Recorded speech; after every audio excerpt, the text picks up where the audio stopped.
যে মা বাপ তার চোখের সামনে ছেলে 1 বছর যাবত আপনার উপযুক্ত ছেলে মেয়ে কোনো দিন ফজরের নামাজ পড়ে না, অথচ আপনার কলিজায় কোনো ব্যথা নাই, পেরেশানি নাই, অস্থিরতা নাই, টেনশন নাই, চোখে পানি নাই, আহাজারি নাই, ওই মা বাপ স্বার্থপর, স্বার্থপর, স্বার্থপর। হ্যাঁ, আমি বললাম, নালে জবাব দেন। টার্গেট একটাই, ফুট পয়সা কামাও, বাইক বিল্ডিং করুন। তোর জ্যাডা কইছে জমি এন বেচবো, টাকা পয়সা আগের থেকে বাইল করে না রাখলে আমরা যে কোনো সময় ফট করে বেচ চালাইতো, চাইলে যদি টেহার মিল না থাকে তো মানুষের তে বেচ চালাইব। কাজে টাকা রেডি রাখো, তুই যা বিদেশ টেহা মিল করে রাখি, যাতে তোর জ্যাডা কইলেই জমিটা কিনা লাইতে পারে। ঠিক কিনা বলেন না কে? হ্যাঁ, বিট বাজারের বিট কথা কইয়া রাখছে, টাকা রেডি রাখিস, কইবার লক লক টাকা ফাটাইবি যাতে বিটটা কিনতে পারি। এই টার্গেট শুধু কি দুনিয়া, টার্গেট শুধু কি?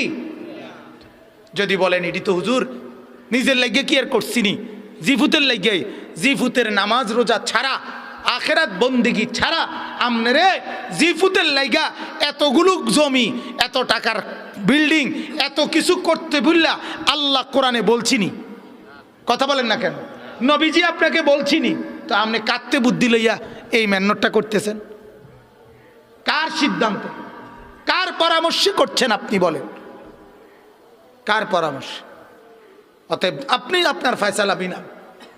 এজন্য বাবা আমি অনুরোধ করছি, বাপ নিজেকে এভাবে নষ্ট করো না। নিজের জীবন, এক নারীর ছবি, মোবাইলের উলঙ্গ ছবি, অশ্লীল দৃশ্য, বেহায়াপনার সিনারি, এটা জীবনের শেষ কথা না বাজা। তুমি এজন্যই পৃথিবীতে আসো নাই যে সারা দিন শুধু মহিলার পিছনে শাহওয়াত, এক লজ্জাস্থানের শাহওয়াত, এক যৌন সুখ, এতটুকুর জন্যই তুমি পৃথিবীতে আসো নাই। আরো বহু উদ্দেশ্যে তোমাকে পৃথিবীতে পাঠানো হয়েছে। তুমি শুধু দিবা রাত্রি বেড়ি লইয়া বইয়ে দেখবা, এটার জন্য তোমার এই পৃথিবীতে বানায় নাই বেটা। আমি ডাইরেক্ট বললাম, খোলামেলা বললাম, খোলামেলা বললাম। এক চুল আমি দেখলাম ছেলে, চুল তো কাটছে কাটছে, এরকম চতুর্দিকে নাই, এরপরও এটা ধরে রাখছে, এমনি ধরে রাখছে, এটা হাঁটতে আছে, এটা নিয়ে কোনো ফইরা নিয়ে যায়, হাইতের চুল। আশ্চর্য, দিবা নিশি এক চুলের জন্য এতটা ফিকির করা। পৃথিবীতে তুমি এজন্যই আসছো? এ চুল লইয়া এত মেহনতের কি আছে? এতটা পরিশ্রম করার কি দরকার চুল নিয়ে? 2000 টাকা দিয়া চুল ডিজাইনেবল করলে কোন ছাগলে তোমার চুলের কারণে তোমার ফিসি ফিসে হাঁটছে সেই কৌশে? নাফিতটা বুঝি পৃথিবীতে একটা ডিজাইনার হইল? হ্যাঁ, পৃথিবীর কোন দেশে কোন ভদ্রলোকের কাছে নাফিত ডিজাইনার? কথা বলেন না কেন মিয়া? কোনখানে আছে এরকম? তাহলে এই চুলের ডিজাইনার কে? নাফিতটা ছাড়া কে? কথা কয় না। বুয়েটের ইঞ্জিনিয়ারে এই চুলের ডিজাইন করছে, ঢাকা ইউনিভার্সিটির লেকচারাররা, প্রফেসররা এই ডিজাইন করছে। তো কে করছে এটা? নাফিতটাই করছে বেটা। তোর রুচি দেখ বেটা, তুই বেটা, তোর শিক্ষার গুণ তুই দেখ বেটা, তোর নিজের বিবেককে তুই বল বেটা, তোর ডিজাইন কে করলো? আমার এই ডিজাইন মোহাম্মদ আরবির ডিজাইন, আমার এই দাড়ি আমার রসুলের ডিজাইন, আমার মাওলার দেওয়া ডিজাইন। তোমারটার লগে তুমি তুলনা করো, আমার চাইতে তুমি বুদ্ধিমান কেমনে বুঝায় দাও আমারে। দাঁড়াও, দাঁড়াও বেটা, বলো মিয়া। কোরআনুল কারীমে আছে, আল্লাহ তাআলা বলেন, ওয়ালাকাদ খালাকনাকুম সুম্মা সাওয়ারনাকুম, বান্দা আমি তোমাকে বানিয়েছি, আমি তোমাকে সাজিয়েছি। বানাইছে কে? সাজাইছে কে? হ্যাঁ, এটা কোরআন। আল্লাহ বলে আমি বানিয়েছি, আমি সাজিয়েছি, বানাইছি আমি, সাজিয়েছি আমি। আমার সাজের চাইতে উত্তম সাজ হইতে সিবগাতাল্লাহ ওয়ামান আহসানু মিনাল্লাহি সিবগা। আল্লাহ বলেন, বান্দা আমি মাওলার রঙে রঙিন হও, আমি মাওলার রঙের চাইতে উত্তম কোন রং ঢং আর হইতে পারে না। যদি বলেন মাওলা কোনটা আপনার রং, কোনটা আপনার ঢং, আল্লাহ বলবেন লাকাদ কানা লাকুম ফি রাসূলিল্লাহি উসওয়াতুন হাসানা। আল্লাহ বলবেন, বান্দা ওই যে আমার এক বন্ধু পাঠিয়েছি, যে বন্ধুকে 63 বছর জমিনে রেখেছি, যে বন্ধুকে 23 বছর দিবানিশি তোমাদেরকে দেখিয়েছি, বন্ধুর হাসি, বন্ধুর কান্না, বন্ধুর হাঁটা, বন্ধুর চলা, বন্ধুর আহার, বন্ধুর নিদ্রা, বন্ধুর চলন, বন্ধুর বলন, বন্ধুর আচরণ, বন্ধুর উচ্চারণ, ওইগুলাই হচ্ছে আমি মাওলার রং আর ঢং। সে বন্ধুকে মুহাম্মাদুর রাসূলুল্লাহ সাল্লাল্লাহু আলাইহি ওয়াসাল্লাম। আল্লাহ বলেন বন্ধুকে দেখো, বন্ধুর মতো সাজো, আমি মাওলার মহব্বত পেয়ে যাবা। সুবহানাল্লাহ। ফাত্তাবিউনি ইউহিব্বুকুমুল্লাহ, আমার বন্ধুকে অনুসরণ করো, আমি মাওলার ভালোবাসা পেয়ে যাবা। ওয়াগফির লাকুম যুনুবাকুম, আমি আল্লাহর মাগফিরাতও পেয়ে যাবা। আর আমার ভালোবাসা আর আমার মাগফিরাত পেয়ে গেলে তোমার ঠিকানা জান্নাত। কোথায়? এই জন্য বাজান ভাবেন, ভাবেন, আমিও ভাবি, আপনিও ভাবেন, আপনিও ভাবেন নিজের জীবন বুদ্ধিমান কিনা। আপনি মিলান, বুদ্ধিমানদের সাথে আপনার জীবন মিলান, বিবেকবানদের সাথে আপনার জীবন মিলান। সারা দিনে কখনোই আল্লাহর সেজদা করতে মন চায় না, ফজরের নামাজ কোনো দিন পড়তে মন চায় না। 1 বছরে 6 মাস এভাবে পার হলো যে জীবনে কোনো সেজদা নাই, সারা দিনে একটা সেজদা নাই। যুবক, তুমি মানুষ রইলা কেমনে? আরেকবার ভাইবো বাপ, আরেকবার ভেবো বাজান, তুমি আর জানোয়ারের মধ্যে কোনো তফাত আছে কিনা আরেকবার দেখো বাজান। কুত্তার দিকে একবার চাইও বাপ, তোমার সাথে তফাত দেখা যায় কোনো কিছুতে? একটু দেখো বাপ। শুয়োরের সাথে একটু দেখো বাপ, তোমার কোনো পার্থক্য আছে কিনা? তুমি মিলায়ে নিও বাজান। সেজদাবিহীন জীবন, সারাদিনে 5 ওয়াক্ত নামাজের 1 ওয়াক্ত নামাজও কপালে জুটলো না। তোমার মাঝে আর জানোয়ারের মাঝে কোনো তফাত আছে কিনা? জানোয়ারকে আরেকবার দেখো,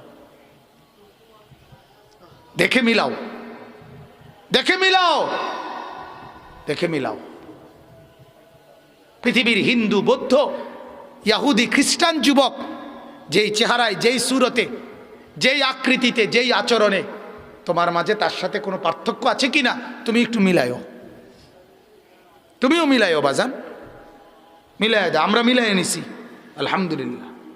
আমরা জিন্দিগি হাজারো তুফানের পরে পৃথিবীতে কত আধুনিকতা, কত মডেল, কত কিছু আসছে গেছে, আল্লাহর কসম 41 বছরের এই জীবনে আর কোনো দিন পাঞ্জাবি ছাড়া অন্য কিছু বদলাইতে হয় নাই। পৃথিবী আরো কিছু আজ্ঞাক নলে ফিচ্চাক, হ্যাঁ, পৃথিবীতে রোদ উড়ুক নলে তুফান উড়ুক, আমরা বুঝ করে নিছি আলহামদুলিল্লাহ। তৃপ্ত আছি, সুখে আছি, খুশিতে আছি।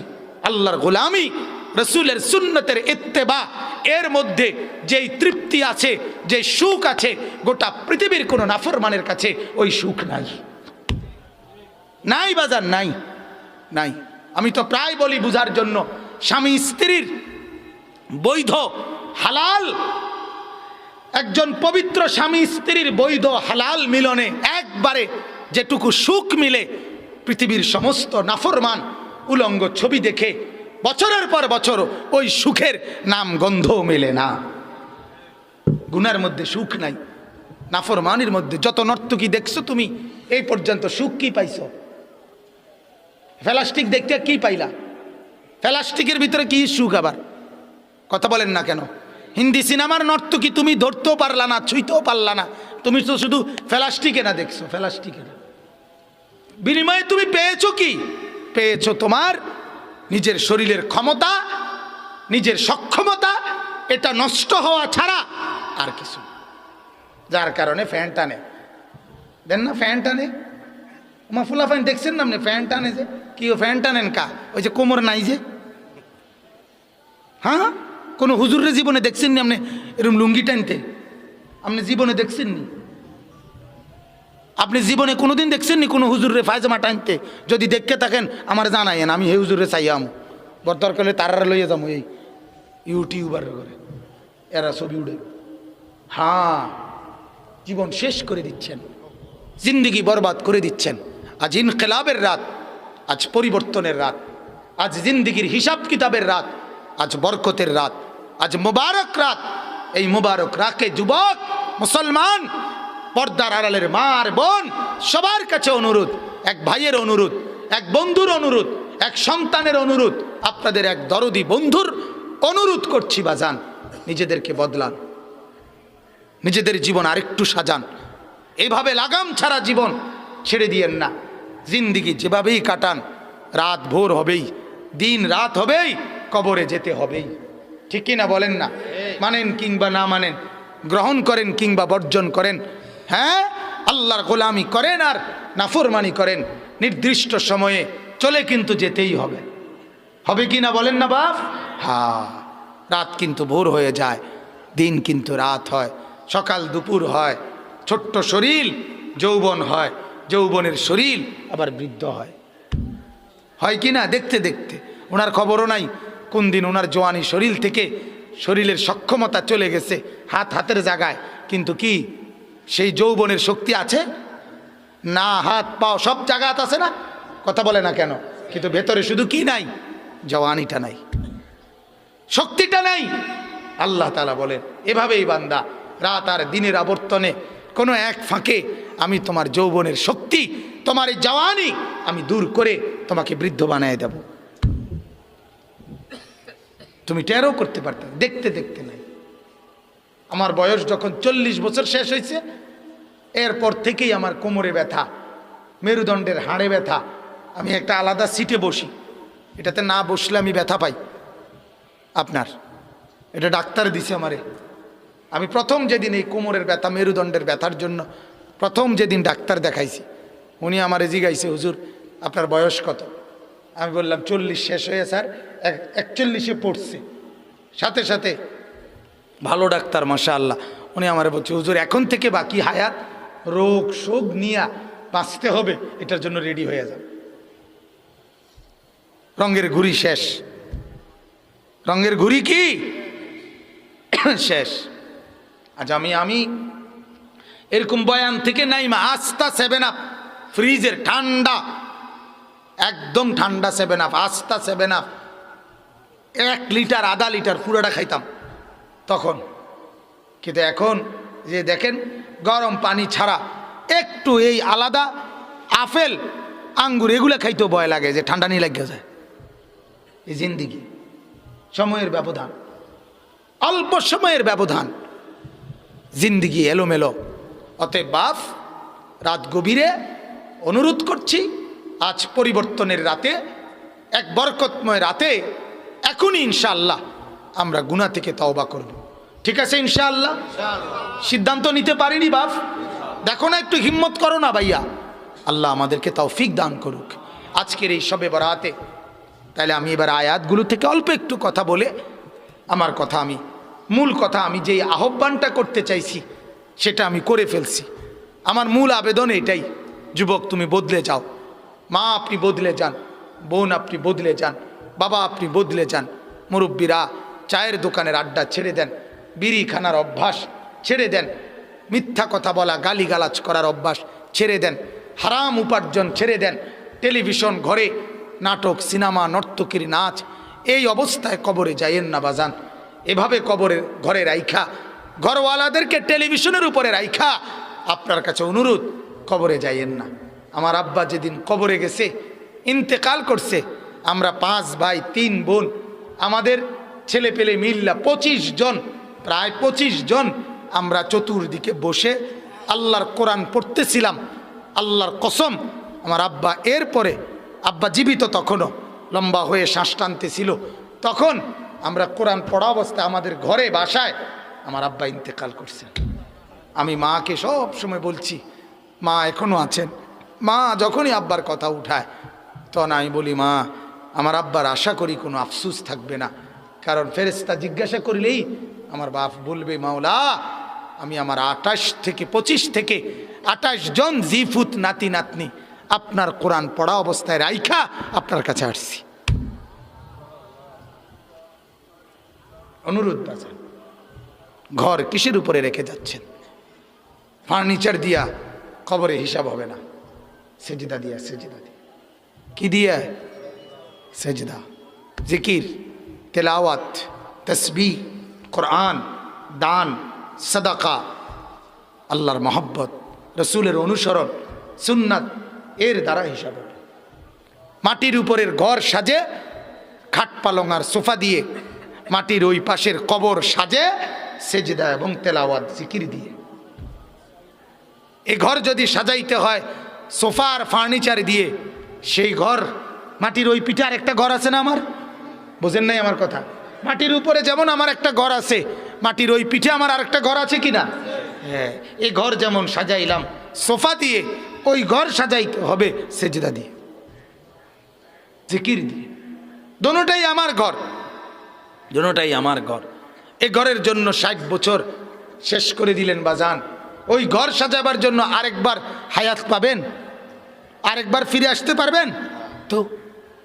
তো কেমনে বলেন, কেমনে?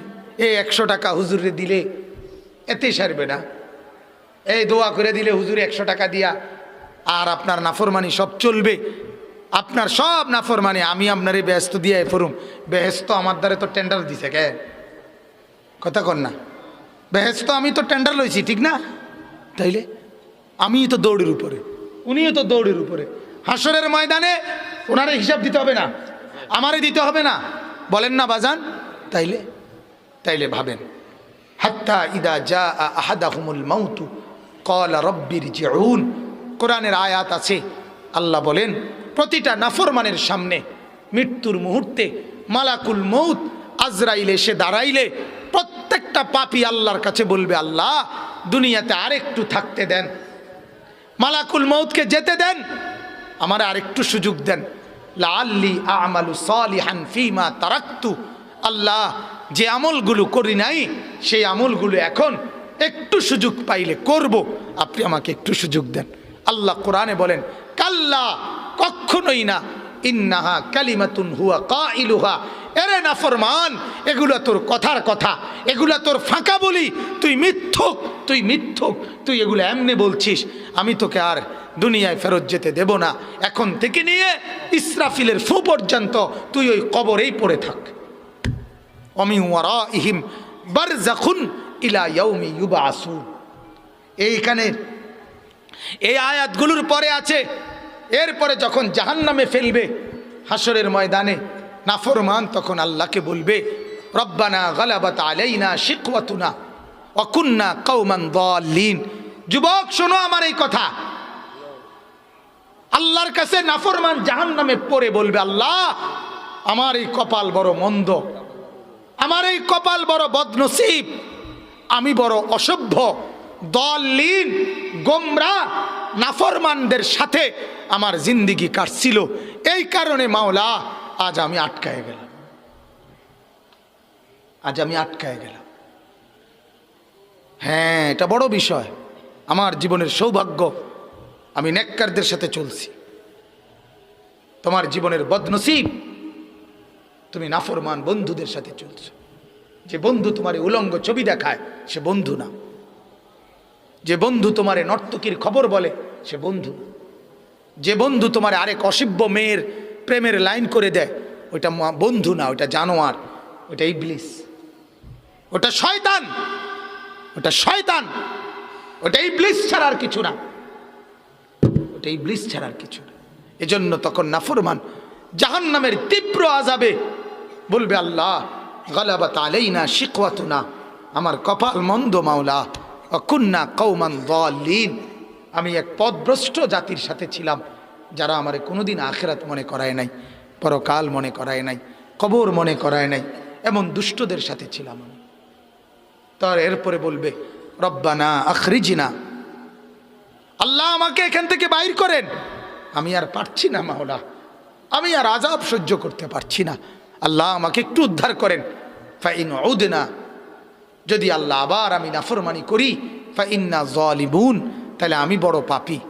আল্লাহ বলবেন, ক্বাল আখসাউ ফিহা, এইখানে কোরআনে আছে, আল্লাহ বলবে নাফরমান তুই এই জাহান্নামের মধ্যেই পড়ে থাক, ওয়ালা তুকাল্লিমুন, একটা শব্দ করবি না।